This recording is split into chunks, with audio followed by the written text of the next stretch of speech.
మొదటగా 300 థియేటర్లో రిలీజ్ చేయాలనుకున్నటువంటి ఈ డాన్సింగ్ సినిమాని రిలీజ్ రోజుకి 400 పైగా థియేటర్లు ప్లాన్ చేయవలసినంత క్రేజ్ ఏర్పడింది. ఎందుకంటే ఎగ్జిబిటర్స్ దగ్గర నుంచే క్రేజ్ స్టార్ట్ అయ్యి డిస్ట్రిబ్యూటర్స్ రోజు రోజుకి థియేటర్స్ నెంబర్ ఆఫ్ థియేటర్స్ పెంచుకుంటూ 400 కంటే ఎక్కువగా థియేటర్లో రిలీజ్ అయ్యి అన్ని చోట్ల కూడా, అంటే మన ఆంధ్రప్రదేశ్లోనే కాదు, అటు మహారాష్ట్రలో బొంబాయిలో, ఢిల్లీలో, గుజరాత్లో, చెన్నైలో, కర్ణాటకలో, అంతేకాకుండా విదేశాల్లో యుఎస్లో కానీ, లండన్లో కానీ, ఆస్ట్రేలియాలో కానీ ప్రపంచవ్యాప్తంగా రిలీజ్ అయిన అన్ని సెంటర్లో కూడా ఒకటే టాక్, డాన్ సీన్ రవితేజ సినిమాల్లో చాలా ఎంటర్టైన్మెంట్ ఉన్నటువంటి సినిమా. ఇంతకుముందు వచ్చిన అన్ని సినిమాల కంటే కూడా చాలా బాగుంది, చాలా ఎనర్జెటిక్గా చేశాడు. రవితేజ ఇంత కామెడీ చేయగలడా అని మరోసారి చాలా బాగా చేశాడని చెప్పి చూసిన వాళ్ళు మళ్ళీ మళ్ళీ చూస్తున్నారు. దీనికి పునాది వేసింది ఈ సినిమా ఆడియో. అంత అద్భుతమైన ఆడియోని ఇచ్చినటువంటి మణిశర్మ గారికి కృతజ్ఞతలు తెలియజేసుకుంటూ ఉన్నాం. ఈ సినిమా విజయానికి బొట్టు పెట్టినటువంటి ఈ ఆడియో ఎంత సక్సెస్ అయిందో, దాన్ని ఆడియో ప్లానింగ్ని కూడా ఆదిత్య మ్యూజిక్ వాళ్ళు చాలా చక్కగా చేశారు. మంచి క్వాలిటీ ఆడియోని రిలీజ్ చేశారు.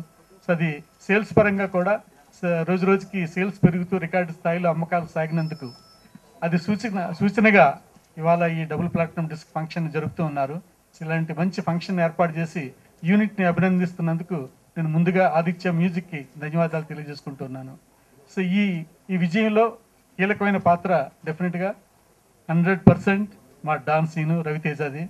థ్యాంక్ యూ రవితేజ గారు. మొదటిసారి దర్శకత్వం చేస్తున్నటువంటి గోపిచంద్ తన స్క్రిప్ట్ మీద నమ్మకంతో, తన దర్శక ప్రతిభ మీద ఉన్నటువంటి ఆశతోటి అతను కాన్ఫిడెంట్గా వెంకట గారికి కథ చెప్పడం, ఆ కథ వెంకట గారికి నచ్చడం, అది ఫైనల్గా రవితేజ గారి ద్వారా ఇంత గొప్ప చిత్రంగా రూపొందించడం. దీని వెనుక ఎంతోమంది కృషి ఉంది. ముఖ్యంగా ఈ సందర్భంలో నేను చెప్పాలి, వెంకట గారు దీనికి కారణం. ఇంత విజయానికి దాన్ని ప్లాన్ చేసిన వ్యక్తి మా సంస్థ అధినేత శ్రీ వెంకట గారు. ఈ విజయంలో ఎంత పాత్ర ఉంది అయింది, ఆయన నిర్ణయాలు ఎంత చక్కగా తీసుకున్నారనేది ఈ యూనిట్లో పనిచేసిన అందరికీ తెలుసు. అంత చక్కటి టెక్నీషియన్స్, చాలా నెంబర్ 1 టెక్నీషియన్స్. ఇవాళ ఆడియోతో మొదలుపెట్టిన మణిశర్మ గారి దగ్గర నుంచి మాటలు అందించినటువంటి కోన వెంకట గారు, కెమెరా చూస్తున్న సినిమా ఎంత ఎక్సలెంట్గా ఉందో, ఫోటోగ్రఫీ సమీర్ రెడ్డి గారు, అలాగే యాక్షన్ పార్ట్ చేసినట్టు రామలక్ష్మణ్ గారు, స్టంట్ శివ గారు, అద్భుతమైన ఎడిటింగ్ చేసిన గౌతమ్ రాజు గారు, ఇలా అన్ని రంగాల్లోని కూడా నిష్ణాతులైనటువంటి టెక్నీషియన్స్ని సమకూర్చుకుని ఇంత చక్కటి చిత్రాన్ని ఇంత నీట్గా, ఇంత ప్లెజెంట్గా, కుటుంబ సమేతంగా అందరూ ఆడియన్స్ వచ్చి ఎంజాయ్ చేసే ఈ సినిమాని ఇచ్చినటువంటి మా గోపికి డెఫినెట్గా అతను మంచి భవిష్యత్తు ఉంది. మేము స్క్రిప్ట్ రాసుకున్నప్పుడు, కొన్ని సీన్స్ యాడ్ చేసుకున్నప్పుడు దానికి తగ్గ హీరోని వెతుక్కుంటాం. అది జనరల్గా చేసే పని ఎనీ రైటర్, ఎనీ డైరెక్టర్ తను ఒక స్టోరీ రాసుకున్నప్పుడు. ఈ డాన్ సీను టైటిల్ పెట్టిన రోజే ఫిక్స్ అయిపోయాం, ఈ సినిమా ఎవరు చేసినా సూపర్ హిట్ అవుతుందని. అయితే దానికి జస్టిఫై చేయగల ఏకైక హీరో ఈ తెలుగు ఇండస్ట్రీలో ఓన్లీ రవితేజ. అది అనుకోకుండా అన్ని డెవలప్మెంట్స్ జరిగాయి. మేము ఫస్ట్ ఎవరెవరు అనుకున్న ఇటు తిరిగి ఇటు తిరిగి అడి తిరిగి ఈరోజు ఈ పిక్చర్ ఈ షేప్ రావడానికి కారణం ఇది నిజంగా భగవంతుడి దయ అనుకుంటున్నాను. ఎందుకంటే మేము ఫస్ట్ అనుకున్నప్పుడు పిక్చర్లో హీరోయిన్ శ్రే కాదు, మేము ఫస్ట్ అనుకున్నప్పుడు 2-3 మారారు. బట్ ఫైనల్గా దీనికి ఎవరైతే సూట్ అవుతారో ఆ క్యారెక్టర్కి, ఎవరైతే యాప్ట్ అవుతారో అది 100% శ్రేయనే. సో శ్రేయ కూడా ఈ ప్రాజెక్టులకు రావడం జరిగింది. ఇలాగ అన్నీ అనుకోకుండా మాకు అనుకూలించాయి. అలాగే ఇంకొక ముఖ్యమైన వ్యక్తి ఈ ప్రాజెక్ట్లో నేను చెప్పుకోవాల్సింది, మా ఎంటైర్ ఫస్ట్ హాఫ్ని క్యారీ చేసింది అలీ గారు. బికాజ్ హీరో తన ఎనర్జీ చూపించాలి అంటే తన పక్కన ఒక కో ఆర్టిస్టు వాళ్ళు కరెక్ట్గా లేకపోతే తన పెర్ఫార్మెన్స్ని మ్యాచ్ చేసే, తన టైమింగ్ని మ్యాచ్ చేసే ఒక ఆర్టిస్ట్ లేకపోతే సీన్స్ బోరింగ్గా ఉండే ఛాన్స్ ఉంటుంది అని మేము చాలా ఆలోచించి, అలాగే ఆలీ గారు కూడా మాకు లాస్ట్ మినిట్లోనే సెట్ అయ్యారు. సో ఈ పిక్చర్ ఈ స్టేజ్ మీద ఉన్న వాళ్ళు ఎక్సెప్ట్ టెక్నీషియన్స్ తప్పించి ఆర్టిస్టులు అందరూ కూడా, ఒక రవితేజ గారి దగ్గర నుంచి, ఆలీ గారి దగ్గర నుంచి, మా శ్రేయ దగ్గర నుంచి ప్రతి వాళ్ళు, ఇంక్లూడింగ్ వేణు మాధవ్ గారి క్యారెక్టర్ కూడా వాళ్ళ ఫస్ట్ హాఫ్లో హైలైట్ కామెడీగా ఫీల్ అవుతున్న పిత్రే అనే క్యారెక్టర్ చేసిన వేణు మాధవ్ గారు కూడా లాస్ట్ మినిట్లో పుట్టిన క్యారెక్టరే. మేము ఇంకొక 4 డేస్లో మేము ఇంకా యూరోప్ టూర్కి బయలుదేరుతాం అనగా అది పుట్టిన పాత్ర. ఎందుకంటే ఓన్లీ జస్ట్ 1 ట్రాక్ మీద రన్ చేయడం కష్టం, ప్లస్ రవి అండ్ ఆలీ గారి కాంబినేషన్లో వాళ్ళ ఎనర్జీని పూర్తిగా వాడుకోవాలంటే నాకు ఇంకో పాత్ర కావాలనిపించి అప్పటికప్పుడు రాసుకున్న పాత్ర ఆ పిత్రే క్యారెక్టరు, అది వేణుమాధవ్ గారి. సో అది కూడా హైలైట్ అయింది. నాది పల్లెటూరు, నాకు మాస్ పాటలు అంటే బాగా ఇష్టం. సో అలాంటి ఒక కలరు నాకు అంటుకునేలాగా మాస్ పాటలు కూడా బాగా రాయగలను అనిపించేలాగా ఈ సినిమా నాకు అవకాశం కల్పించింది. దానికి ముఖ్యమైన ఇన్స్పిరేషను రవితేజ గారు అంతే. దుబాయ్ సీను, డాన్ సీను ఇలాంటి పేర్లు వింటే రవితేజ గారే గుర్తొస్తారు. ఆ గుర్తొచ్చిన ఆ ఇన్స్పిరేషన్తోనే ఈ పాట రాయగలిగాను. సో ఈ సినిమా సూపర్ హిట్ కావడం చాలా సంతోషంగా ఉంది. ఈ సినిమా నేను ఒక భాగస్వామి కావడం సంతోషించే విషయం. ఈ అవకాశం కల్పించిన మణిశర్మ గారికి, రవితేజ గారికి, గోపి గారికి, ప్రొడ్యూసర్ వెంకట్ గారికి, సురేష్ రెడ్డి గారికి, హెచ్ రెడ్డి గారి అందరికీ ధన్యవాదాలు తెలుపుతూ thank you so much. Don scene కానీ ఈ క్యారెక్టర్కి ఒకే ఒక వ్యక్తి చేయగలడు, అదెవరంటే రవితేజ. నేను ఈ సినిమా రిలీజ్ అవ్వకముందు చెప్పాను, రిలీజ్ అయిన తర్వాత కూడా చెప్తాను. ఎందుకంటే స్టార్టింగ్లో అమితాబ్ బచ్చన్ గారు పాత సినిమాలు చూస్తే అమితాబ్ బచ్చన్ ఇలాగే ఉంటాడు.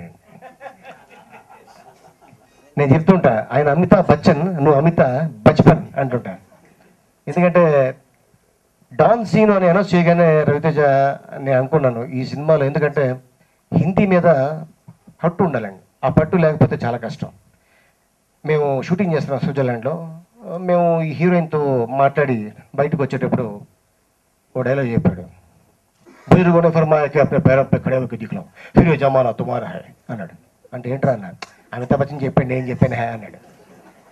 ఇది బాగుందిరా, ఇది కంటిన్యూ చేద్దాం సినిమాలో అని. ఇట్లాగా అప్పుడప్పుడు ఈ సినిమాలో హిందీ డైలాగ్ చెప్తుంటే అంటే ఏంట్రా ఆయన చెప్పాడు నేను చెప్పాను అని ఇలాగా చేయటం వల్ల, ఎందుకంటే చాలామంది అమితాబ్ బచ్చన్ ఫ్యాన్స్ వరల్డ్ మొత్తం ఉన్నారండి. ఎందుకంటే ఒక్కొక్కసారి సినిమా ఒక్కసారి చూడరు, 4-5 సార్లు చూస్తారు. నిన్నటికి 35 సంవత్సరాలు అయిపోయింది షోలే వచ్చి. కానీ షోలే తను ఎన్నిసార్లు చూశాడో నాకు తెలియదు. నేను మాత్రం ఎన్నిసార్లు చూసా తనకే తెలియదు. నేనైతే 100 సార్లు చూశానండి.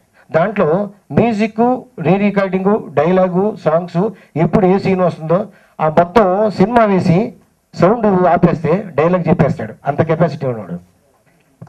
ఎందుకంటే యాప్ టు డాన్ సీనుకి రవితేజ. బట్ ఆర్ఆర్ మేకర్స్లో ఈ సినిమా తీయటం మా అచ్చిరెడ్డి గారు, వెంకట్ గారు, సురేష్ రెడ్డి గారు అసలు బ్రహ్మాండంగా ఈ సినిమా. అట్లాగే గోపి, ఎందుకంటే జనరల్గా ఇంత పెద్ద హీరోతో సినిమా తీస్తున్నప్పుడు కొంచెం టెన్షన్ ఉంటుందండి.